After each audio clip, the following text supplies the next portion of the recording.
नमस्कार मित्रों, महेश कुमार रिजल्ट सेतु में आपका स्वागत करता हूं। बहुत ही लंबे समय के बाद हमारी और आपकी मुलाकात हो रही है। अब हम लोगों की जो क्लास है वो रेगुलर होगी। अब हम लोगों की क्लास जो है वो स्मार्ट बोर्ड पर भी होगी।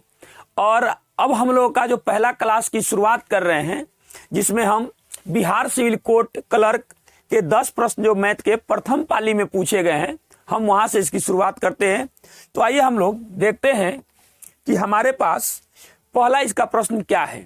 तो इसमें पहला जो प्रश्न है वो है कि 9.1/9 में से 3.2/3 घटाने पर प्राप्त अंतर को 450 से गुना करने पर क्या प्राप्त होगा। जरा देखते हैं इसको कि क्या आता है इसका आंसर हम लोगों के पास। समझिएगा।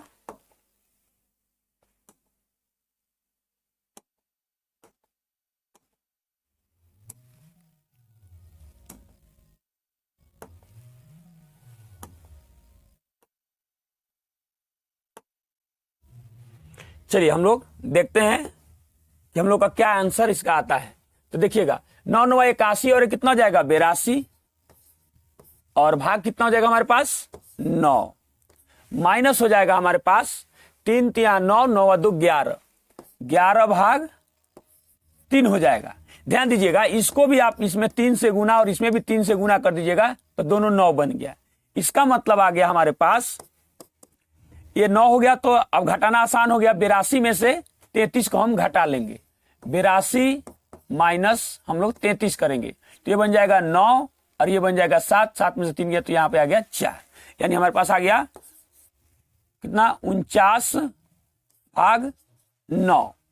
उसके बाद क्या बोला है, बोला है कि इसको कितना से गुना करना है, 450 से गुना करना है।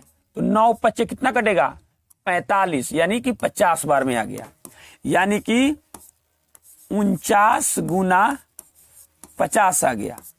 तो 0 के 0, 9 5 45 का कितना हो जाएगा 5, और ये हो जाएगा हमारे पास 20 और 4 24। यानी कि कितना इसका आंसर आ जाएगा हमारे पास 2450। जिस ऑप्शन में है वो हमारा आंसर हो जाएगा, अर्थात ऑप्शन नंबर बी हमारा आंसर हो जाएगा। चलिए हम लोग अगले प्रश्न की तरफ बढ़ते हैं। अगला जो हमारे पास प्रश्न है, थोड़ा सा इसके हम कलर को चेंज कर लेते हैं, देखते हैं कि कौन सा कलर सिलेक्ट हो गया है।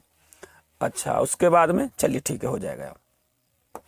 देखते हैं अगला जो हमारे पास प्रश्न है। अगला जो हमारे पास प्रश्न है इसको हम लोग देखते हैं। देखिएगा ध्यान से। कह रहा है कि यदि a/3 बराबर b/2 बराबर c/5 दिया हो तो अनुपात c + a का स्क्वायर अनुपात, उसके बाद में है कि b + a का स्क्वायर, और उसके बाद में है b + c का स्क्वायर का मान क्या होगा। ये बहुत ही आसान है। ध्यान दीजिएगा, यहाँ वैल्यू हमको सब दिया हुआ है। यानी कि a बराबर हमको कितना दिया हुआ है 3, उसके बाद में हमको दिया हुआ है b बराबर 2, उसके बाद में अगर हम लोग बात करें तो c बराबर हमको कितना दिया हुआ है 5। अब यहां वैल्यू रखिए तो c के जगह पर हम लोग कितना रखेंगे 5, और a के जगह पर कितना रखेंगे 3। तो 5 और 3 कितना हो जाएगा 8, और उसके बाद में उसका स्क्वायर कर देना है 8, और अनुपात का चिन्ह अनुपात लगा दीजिए। उसके बाद कितना हमारे पास a + b। तो a + b हमारा कितना हो जाएगा 3 और 2 5 हो जाएगा। इसका हम लोग क्या कर देंगे स्क्वायर कर देंगे। उसके बाद फिर अनुपात का चिन्ह अनुपात लगाइए। b और c कितना हो जाएगा हमारा 5 और 2 कितना हो गया 7। ये हो जाएगा हमारा 7 का स्क्वायर। ये हो जाएगा हमारा, इसका स्क्वायर करेंगे तो कितना 64। इसका हो जाएगा हमारे पास 25, और ये हमारा हो जाएगा 49। और जिस ऑप्शन में 64 25 49 दिया गया है वही हमारा आंसर हो जाएगा, अर्थात ऑप्शन नंबर ए हमारा आंसर हो जाएगा। चलिए अगले प्रश्न की तरफ बढ़ते हैं। अगर किसी भी प्रकार की सलाह और सुझाव आपको देनी है तो कमेंट बॉक्स में आप अपना कमेंट जरूर कीजिएगा। आगे बढ़ते हैं।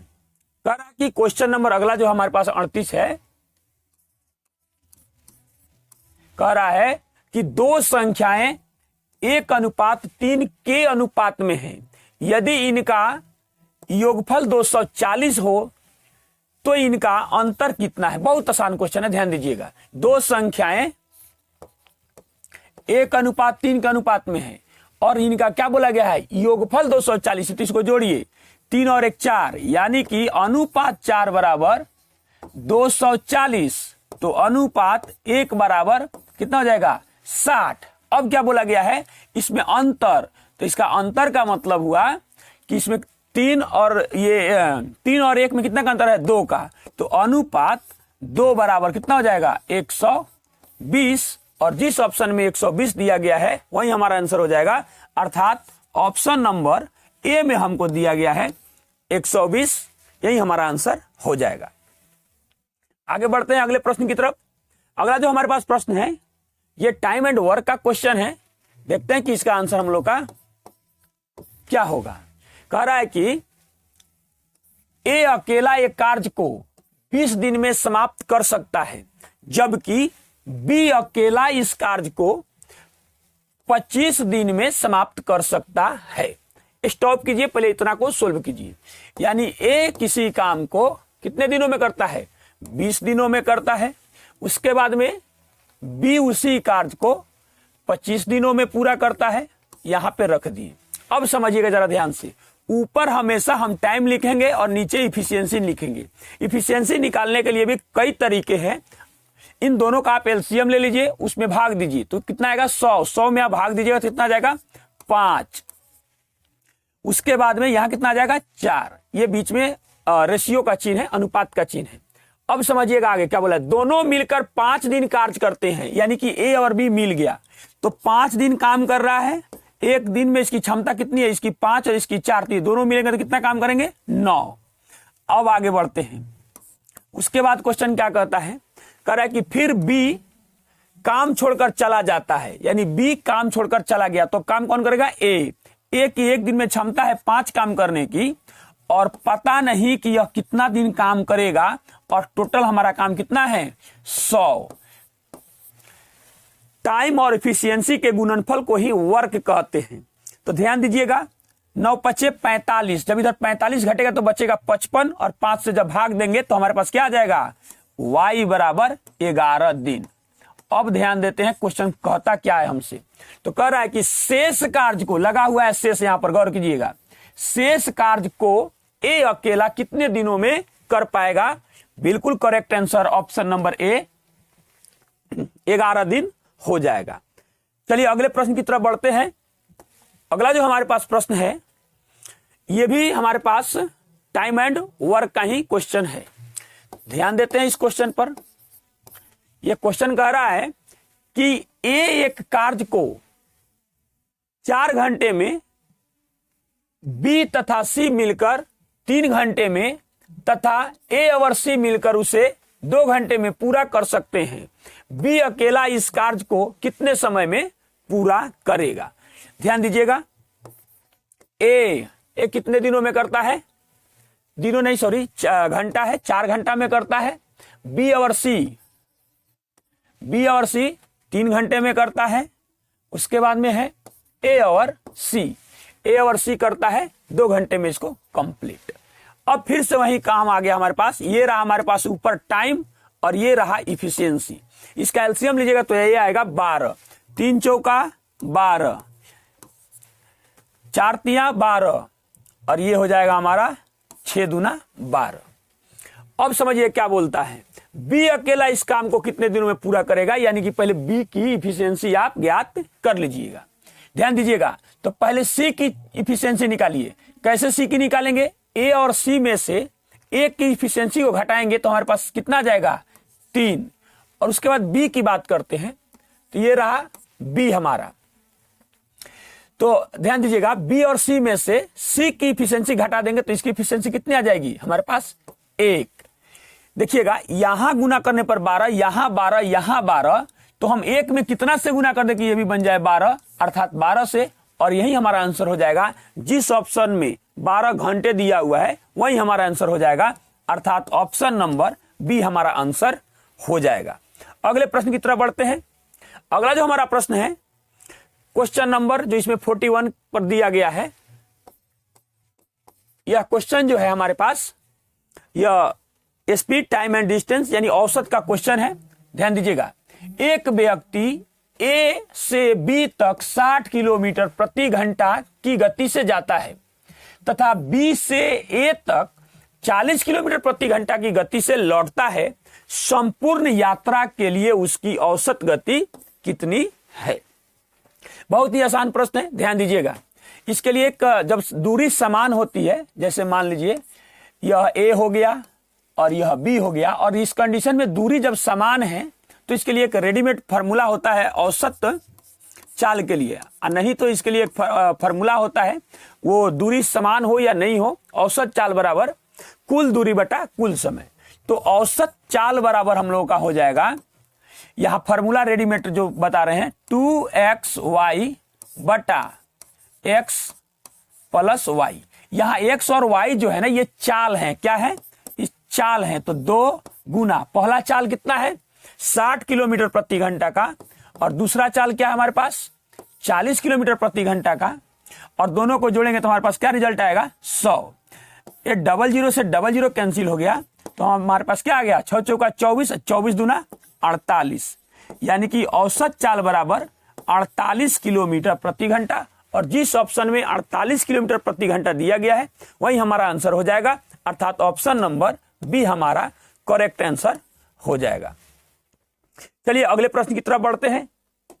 अगला जो हमारा प्रश्न है क्वेश्चन नंबर 42, जो इस पर दिखाया गया है आपको, ध्यान दीजिएगा। ये क्या कहता है, कह रहा है कि एक व्यक्ति बिंदु ए से बिंदु बी तक 4 किलोमीटर प्रति घंटा की गति से जाता है तथा वापस बी से ए तक 6 किलोमीटर प्रति घंटा की गति से लौटता है।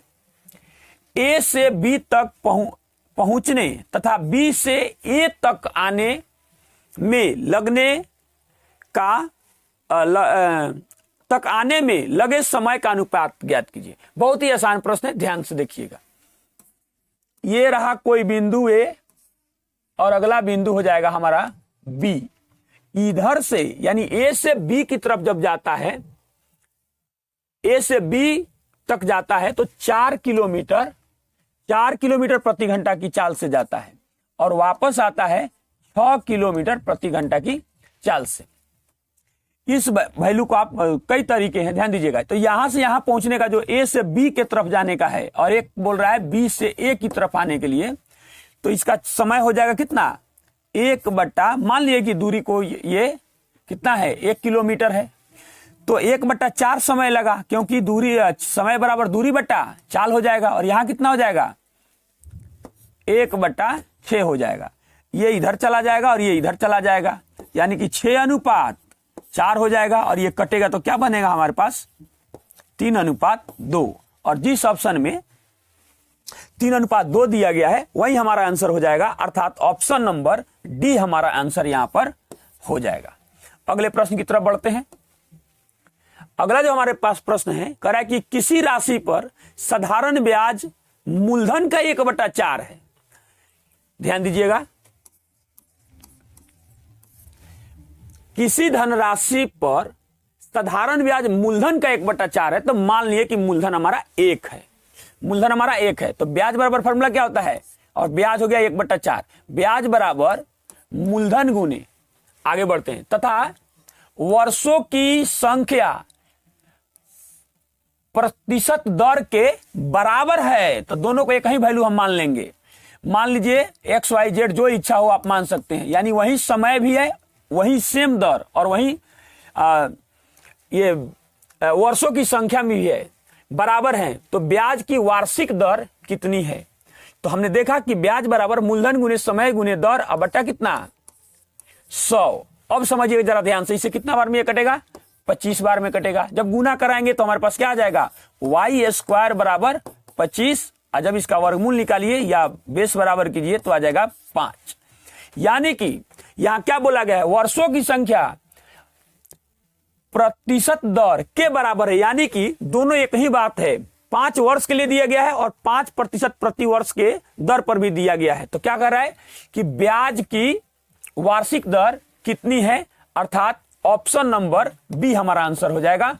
5% प्रतिवर्ष वार्षिक दर है। आगे बढ़ते हैं अगले प्रश्न की तरफ। कह रहा कि 1,25,000 रुपया का 8% वार्षिक दर से 9 माह का चक्रवृद्धि ब्याज ज्ञात कीजिए, जबकि ब्याज तिमाही दे हो, यानी कि 3 महीने पर ही दे है।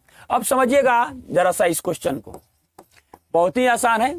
हमारे पास प्रिंसिपल जो है 1,25,000 है, जो रेट है हमारे पास, जो दर दिया गया है वो 8% है।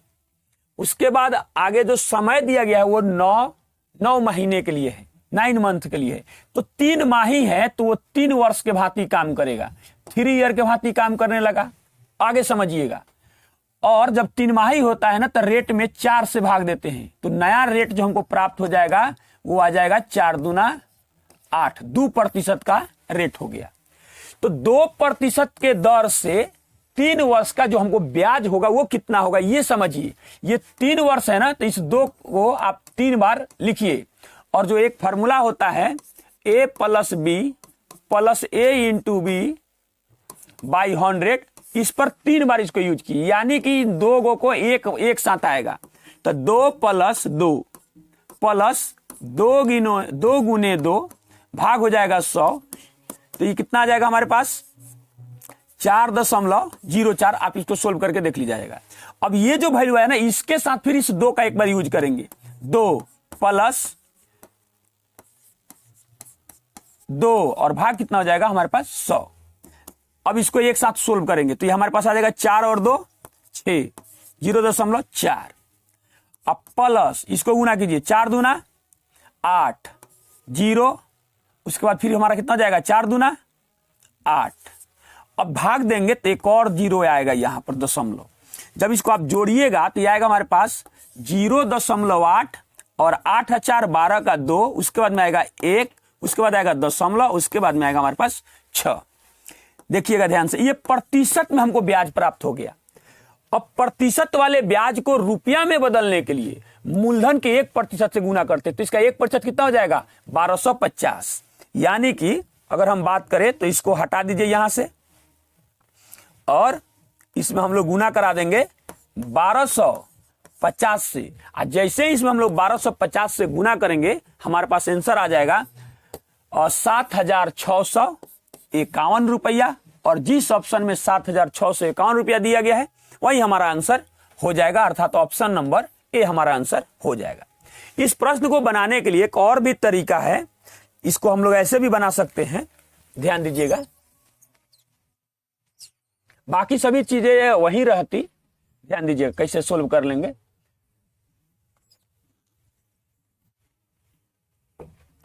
क्या करते, जो हमारा ये प्रिंसिपल दिया हुआ है ये यही रहेगा, 1,25,000 गुना 102 भाग कितना 100, फिर 102 भाग कितना 100, फिर कितना 102 भाग कितना 100। अब जो भी ये वैल्यू आएगा, जो भी इसको कैलकुलेट करने पर वो हमारा वैल्यू कितना आ जाएगा, आ जाएगा 1 लाख। इसमें आप 7,600 इसको जोड़ दीजिए तो कितना हो जाएगा हमारे पास 1,03 और 7 5 12, 1,32,631। और ये हमारा अमाउंट हो गया। और इसी में से जब हम घटाएंगे 1,25,000 तो हमारा CI निकल के आ जाएगा कितना, और 7,651 रुपया। और जिस ऑप्शन में 7,600 वो दिया गया है वही हमारा आंसर हो जाता है, अर्थात ऑप्शन नंबर ए हमारा आंसर हो जाएगा। आगे बढ़ते हैं अगले प्रश्न की तरफ। हम लोग अभी तक 9 प्रश्नों को सोल्व कर चुके हैं।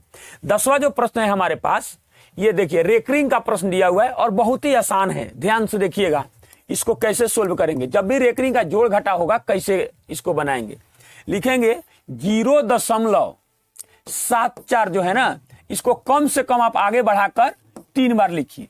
सब जोड़ने के लिए कहा है तो जोड़ का चिन्ह दे दीजिए। फिर आगे कितना है 0.75 484848 प्लस 0.909090। अभी सबको जोड़ दीजिए। 8 4 12 का 2, 8 दूना 16, 16 4 20 और 1 कितना आ गया 21। यहां जोड़िए कितना आता है 8 4 12, 12 और 2 14।